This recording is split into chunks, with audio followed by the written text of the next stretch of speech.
Assalamualaikum warahmatullahi wabarakatuh. Bismillahirrahmanirrahim. Alhamdulillahirabbil alamin.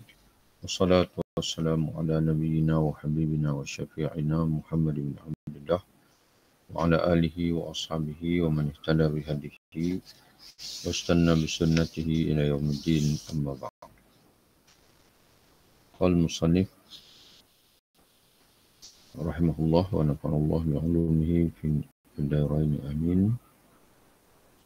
Adapun memasuki Mekah, maka pada saat itu hendaklah dia mengingat bahawa dia telah sampai ke tanah suci Allah dengan aman. Jadi tuan-tuan puan-puan yang rahmati oleh Allah Ta'ala sekalian,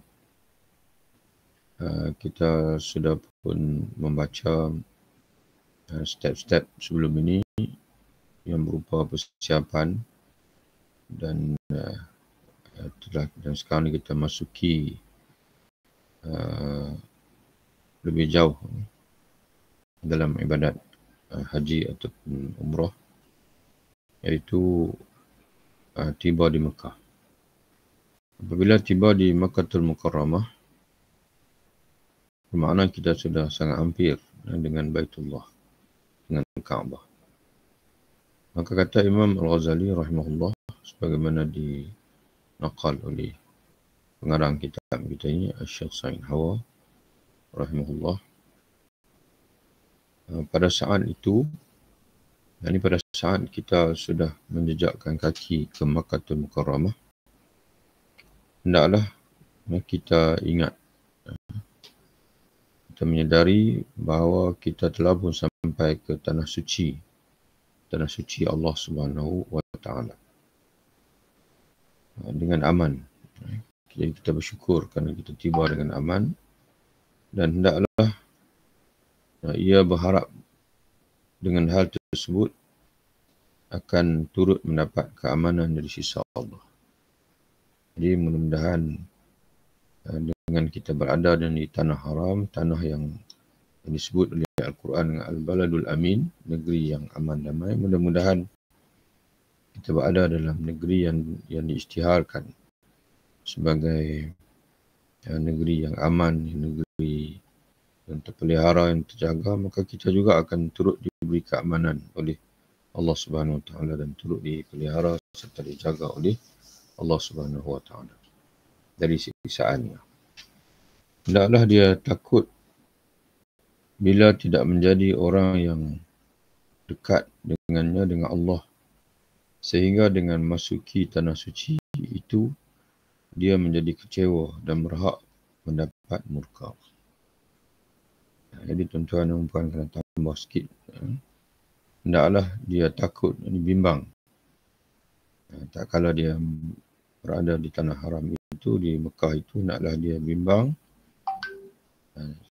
Jika tidak menjadi orang yang layak untuk mendekati Allah, sehingga dengan masuki tanah suci itu menjadi kecewa dan berhak pula mendapat murka.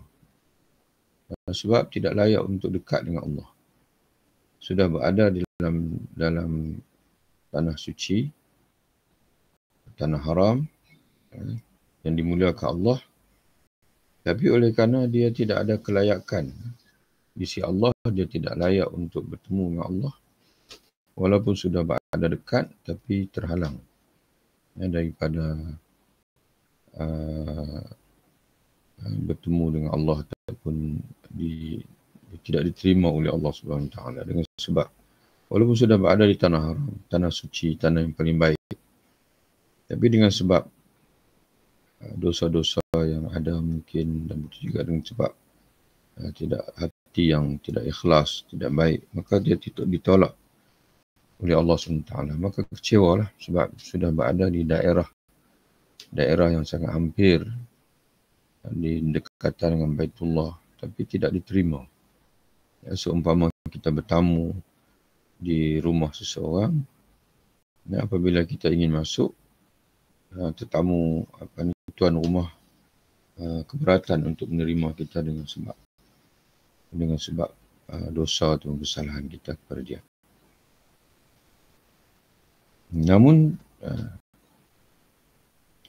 demikian, kata dia, hendaklah pengharapannya selalu mewarnai seluruh waktunya. Walaupun ada kebimbangan, tapi janganlah kebimbangan itu yang membentuk.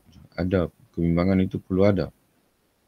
Tapi pada yang sama, pengharapan juga perlu ada. Bahkan pengharapan itulah yang di sini terjemah selalu. Biasanya yang lebih tepatnya adalah lebih. Namun hendaklah pengharapannya lebih mewarnai seluruh waktunya. Walaupun al-khawf itu perlu ada dalam hati kita, tapi ar-raja itulah yang perlu lebih kuat. Bahkan perlu lebih dominan dalam seluruh kehidupan. Kebanyakan waktu kita, kerana apa? Kerana kedermawaan Allah itu sangat luas. Kedermawaan Allah itu sangat luas. Terjemahan pada Al-Karam. Al-Karamu amimun wa rabbu rahimun wa syaraful baiti azimun. Kerana kepemurahan Allah Ta'ala itu sangat luas. Tuhan Maha, dan dia pula adalah Rabb yang Rahim, yang Maha Pengasih, Maha Penyayang.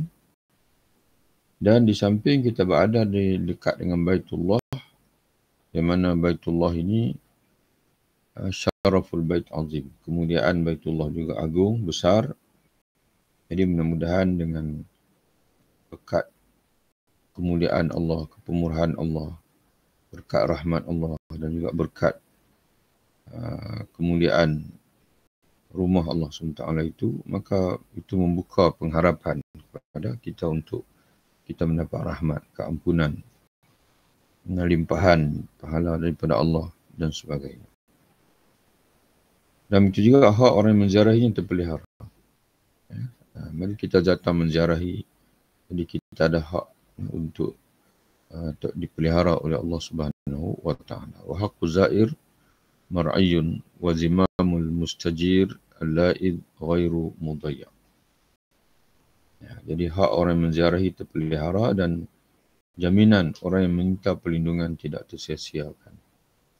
Jadi Allah SWT menjamin bahwasanya orang yang memohon pertolongan daripada dia, maka orang itu tidak akan dikecewakan. Wa amma wuqul basar al-bait, adapun pandangan mata kepada Baitullah. Jadi setelah kita masuki Mekah, maka untuk seterusnya kita akan menuju ke Baitullah. Maka sebaik pandangan mata kita jatuh kepada Baitullah, maka hendaklah pada saat itu dia menghadirkan keagungan Kaabah di dalam hati dan merasakan seolah-olah dia telah menyaksikan pemilik Kaabah, pemilik rumah, iaitu Allah Ta'ala itu sendiri. Kerana saking besarnya, ini sangat besarnya pengagungan terhadapnya. Jadi Allah SWT sendiri sangat-sangat mengagungkan Baitullah. Sehingga Allah menyebutkan Kaabah itu sebagai Baitullah, rumah Allah SWT. Dan maka dengan kita menyaksikan Kaabah, maka sekaligus besarnya Kaabah dalam hati kita, maka sekaligus besarnya pemilik Kaabah dalam hati kita, iaitu Allah Subhanahu wa Ta'ala.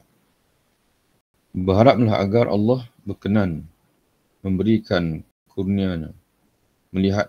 Berharaplah agar Allah berkenan memberikan kurnia melihat wajahnya yang maha mulia di syurga nanti, sebagaimana dia telah mengurniakan anda menyaksikan rumahnya yang mulia, Kaabah, Baitullah. Jadi sebagaimana Allah Ta'ala beri rezeki kepada kita untuk menatap rumahnya yang mulia, Al-Ka'bah Al-Musharrafah, maka mudah-mudahan di akhirat nanti Allah mengizinkan kita pula untuk menatap zatnya yang mulia. Bersyukurlah kepada Allah atas perkenannya yang telah menampaikan anda ke darjat ini dan menyusulkan anda dengan rombongan orang-orang yang bertamu kepadanya, rombongan jemaah haji atau umrah. Jadi bersyukur kerana Allah Ta'ala milih kita untuk menjadi salah seorang daripada jemaah haji ataupun umrah. Ingatlah pada saat itu berduyun-duyunnya semua manusia pada hari kiamat dan ke arah syurga dengan penuh harap bila untuk masukinya. Kemudian mereka terbahagi kepada golongan yang diizinkan masukinya dan golongan yang ditolak. Jadi ingatlah bahawasanya sekarang ni berduyun manusia hadir ke Mekah. Di akhirat nanti berduyun juga manusia akan hadir ke kiamat.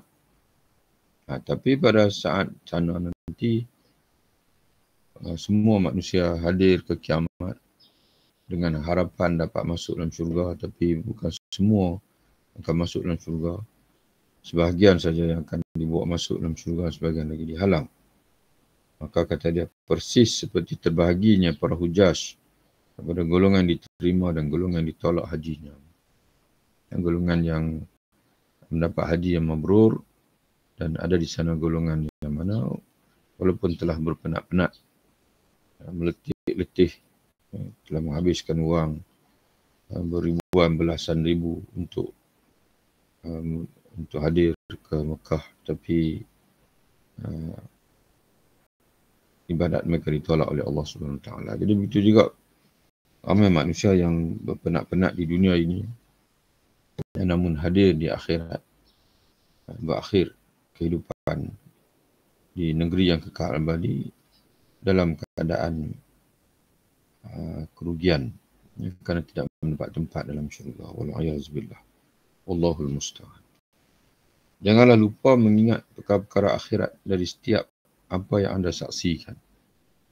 Kerana semua keadaan para hujaj merupakan gambaran ihwal keadaan akhirat. Jadi semua keadaan jemaah haji di sana, semua itu adalah menggambarkan begitulah keadaan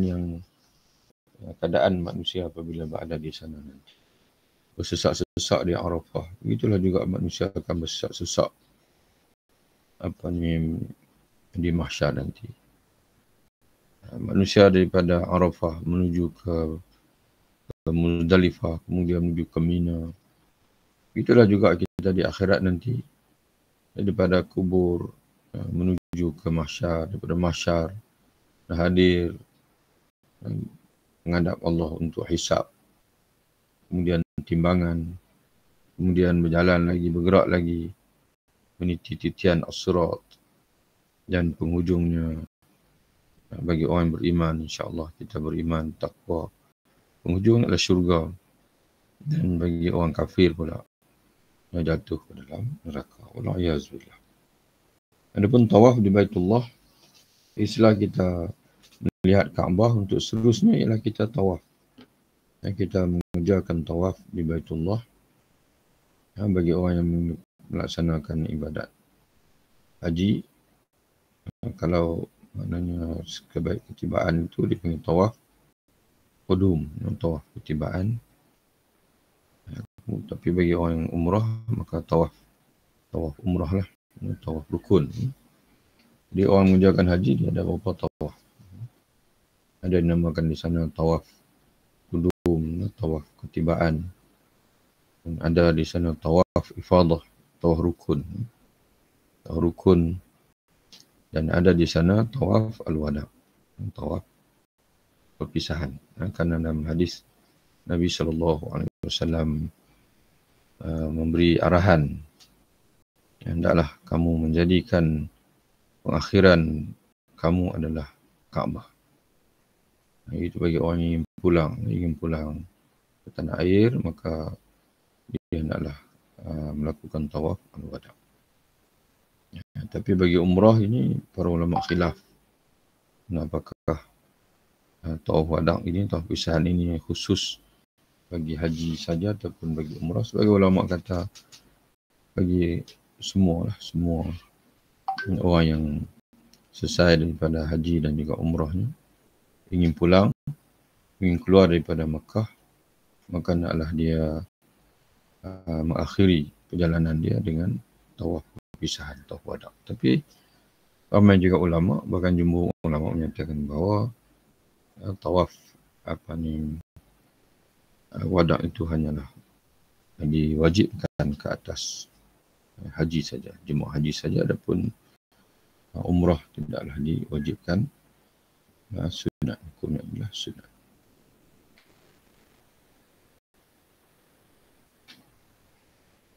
Maka ketahuilah bahawa jadi ketika kita bertawaf, ketahuilah bahawa ia adalah salat. Tawaf itu adalah semayang. Kerana dalam hadis Nabi menyebutkan tawaf adalah salat.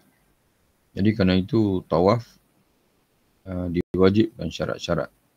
Tawaf sama seperti syarat salat, iaitu menutup aurat, dalam keadaan berwuduk.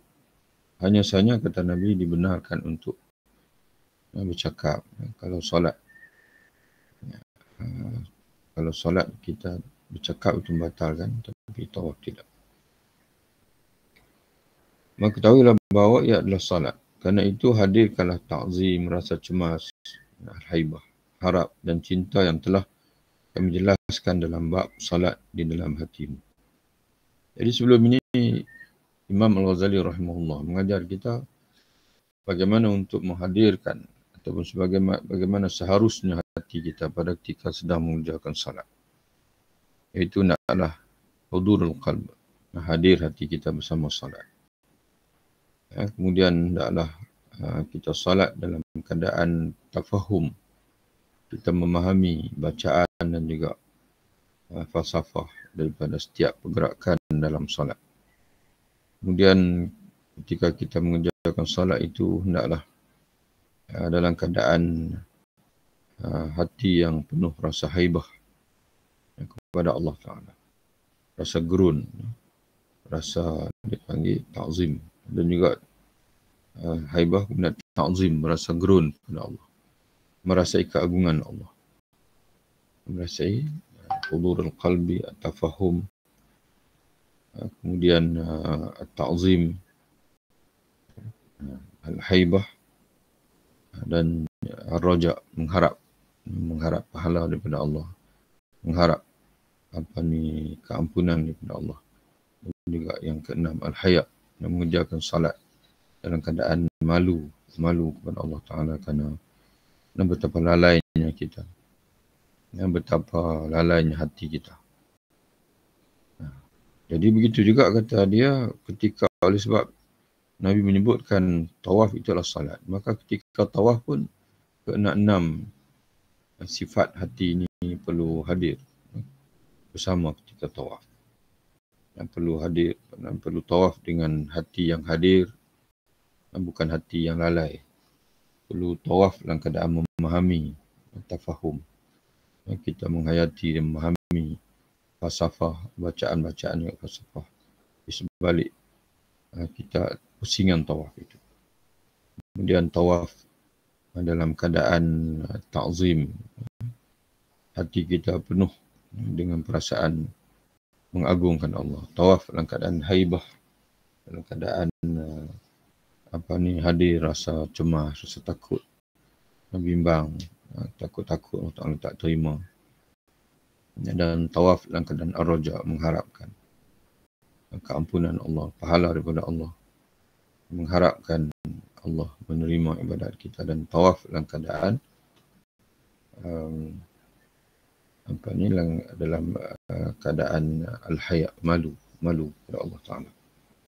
Ketahuilah bahawa dengan tawaf engkau seperti para malaikat muqarrabin yang berkerumun di seputar arasy dan mengelilinginya. Jadi malaikat di atas sana mereka mengelilingi arasy Allah Subhanahu Wa Taala, al-hafina halul arasy, berdoa pada Allah. Maka Begitu juga kita di bumi ini mengelilingi Kaabah Baitullah. Janganlah engkau mengira bahawa tujuan tawaf adalah semata-mata mengelilingi Baitullah dengan jasad. Tetapi maksud utamanya adalah tawaf hati dengan mengingati Tuhan pemilik rumah, ini Baitullah itu. Sehingga janganlah anda memulai zikir kecuali darinya. Dan janganlah anda mengakhiri zikir kecuali dengannya, dengan Allah. Karena kita mula berzikir daripada Allah. Kita datang daripada Allah dan kita kembali kepada Allah Ta'ala. Jadi begitu juga. Kita tawaf dalam hati, dengan hati kita meninggalkan segala yang lain. Mengingati Allah, dan begitu juga berakhir tawaf kita juga dengan mengingati Allah Subhanahu wa Ta'ala. Sebagaimana anda mulai tawaf dari Kaabah dan berakhir juga di Kaabah. Maknanya kita tawaf dari Hajarul Aswad dan berakhir di Hajarul Aswad.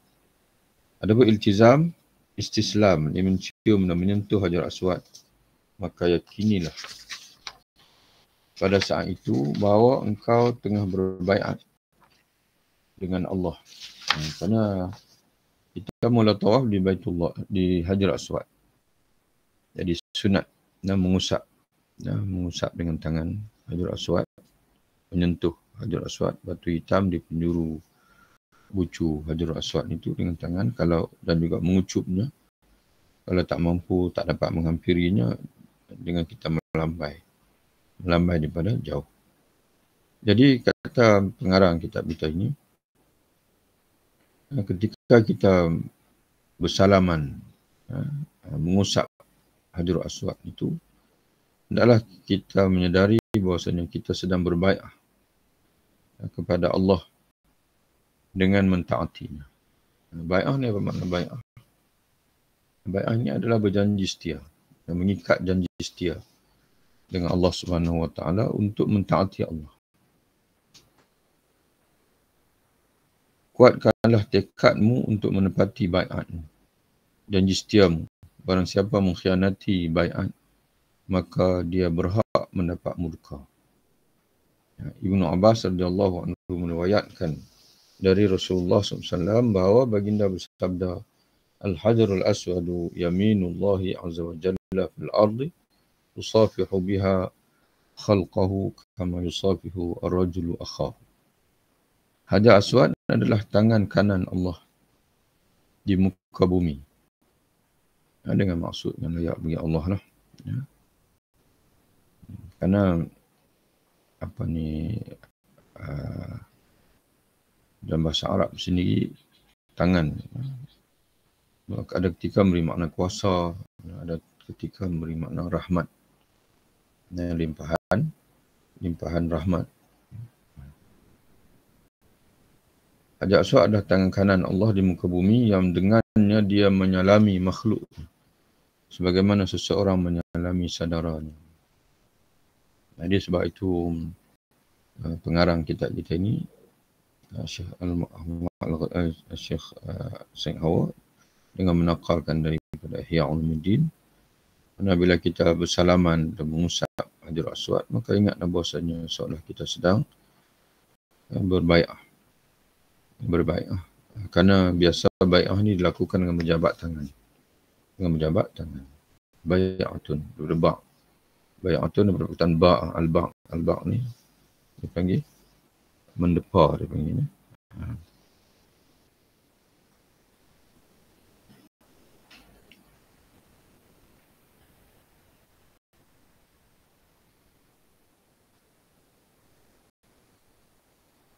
Dan di sana ada hadis ini diriwayatkan di Al-Hakim dan dia mensahihkan. Kata Imam Al-Hakim, hadis sahih. Di sana ada hadis lain yang menyebutkan Hajarul Aswad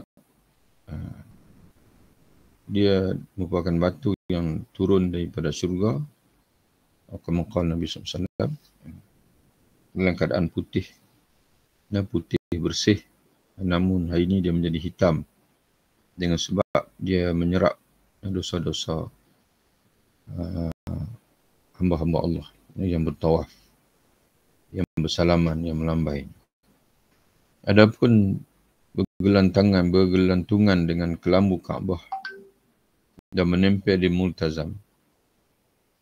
Jadi di antara perkara yang disebut oleh alim ulama kita, sunat kita lakukan, ialah kita menempelkan dada kita, muka kita, dan bergantungan tangan kita di Kaabah, terutama di multazam. Multazam ni iaitu kawasan di antara Hajar Aswad dan juga pintu Kaabah. Kawasan di antara Hajar Aswad dan juga pintu Kaabah. Itu dinamakan multazam. Jadi sunat untuk kita menempelkan dada kita, muka kita, bergayut tangan kita di situ, di daerah itu, sambil kita berdoa kepada Allah Subhanahu Wa Taala dengan apa saja doa yang baik yang kita kendaki. Maka kata dia, ketika kamu bergantungan di kelambu Kaabah dan menempel di multazam itu, berniatlah dalam menempel tersebut untuk meningkatkan kecintaan dan kerinduan kepada Kaabah dan pemilik Kaabah, ini Allah Subhanahu Wa Taala, dan berharap perlindungan kepadanya dari api neraka dalam setiap bahagian dari badanmu. Berniatlah dalam bergelantungan dengan kelambu Kaabah itu untuk meningkatkan keseriusan dalam mohon ampunan dan keamanan, keselamatan daripada neraka. Seperti seorang yang berdosa yang bergelayutan dengan pakaian orang yang diminta maaf daripadanya, dengan merendahkan diri kepadanya. Jadi bila kita bersungguh-sungguh nak minta ampun dengan seseorang, jadi kita akan pegang pakaian dia. Yang mana kita akan tarik pakaian dia, bergayut pada pakaian dia. Mengharapkan sangat-sangat, maafkanlah saya, saya mengakui kesilapan saya. Lagi dia tak sebut, aku maafkan kamu, kita tak lepas pakaian dia tu. Kita akan lepas pegangan kita pada pakaian dia itu. Itu menggambarkan kesungguhan supaya dia maafkan kita. Jadi begitulah yang ditashbih, yang disebut oleh pengarang kitab kita. Seperti seorang berdosa yang bergelayutan dengan kepada pakaian orang yang diminta maaf daripadanya, dengan merendahkan diri kepadanya demi mengharap keampunannya, yang menampakkan bahawa tidak ada tempat berlindung darinya kecuali kepadanya. Kita tidak dapat lari daripada Allah melainkan kepada Allah juga. Kita tidak dapat lari daripada azab Allah melainkan dengan berlindung kepada rahmat Allah. Ia tidak akan melepaskannya kecuali dengan ampunan. Mana kita, seorang yang sungguh-sungguh meminta maaf itu, dia tak akan melepaskan gayutan dia tu pada orang yang dia sangat-sangat memerlukan keampunan orang itu, melainkan setelah orang itu memberi jaminan ampunan, jaminan untuk mengampunkan, dan jaminan keamanan di masa depan. Kalau nisbah pada Allah, maka masa depan itu adalah akhirat. Jadi begitulah kita ketika berada di Kaabah itu, maka kita mengharapkan keampunan Allah, rahmat daripada Allah dan sebagainya. Jadi untuk hari ini sekadar itu, insya-Allah nanti kita jumpa lagi dan bacaan berikutnya sehingga tamat, insya-Allah. Wabillahi taufiq. Assalamualaikum warahmatullahi wabarakatuh.